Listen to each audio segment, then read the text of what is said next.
Samantala, tiniyak naman ni House Speaker Martin Romualdez na pagtutuunan ng pansin ng Kamara ang pangangalaga at pag-unlad ng sektor ng agrikultura dahil sa mahalagang ginagampanan nito sa paglago ng ating ekonomiya.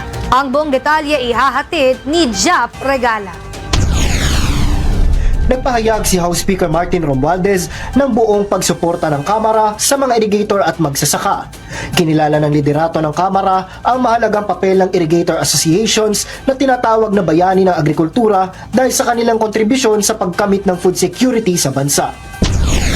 Kayong mga kasapi ng Irrigators Associations ay katuwang namin sa pagtataguyod ng food security ng ating bansa.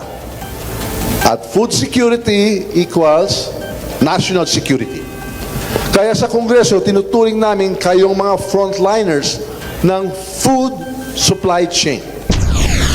Sa ginanap na 2025 nationwide NIAIA Congress sa Laurel, Batangas, nangako si Speaker Romualdez na gagawa sila ng mga batas para sa ikabubuti ng kanilang pamumuhay at kalagayan. Bilang Speaker of the House of Representatives, your House of Representatives, personal kong tututukan ang mga panukalang batas na makakatugon sa inyong mga pangangailangan. Sigurado yan. Nangako rin si Speaker Romualdez na tutugunan niya ang kanilang mga suliranin.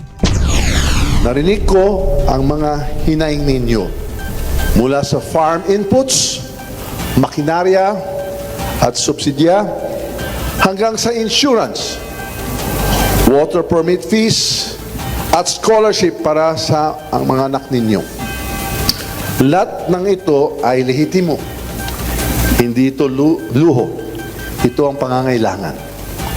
Sa huli, iginiit ni Speaker Romualdez na ang pag-unlad ng bagong Pilipinas ay hindi matatamo ng walang pag-angat ng sektor ng agrikultura at ng mga komunidad na umaasa rito.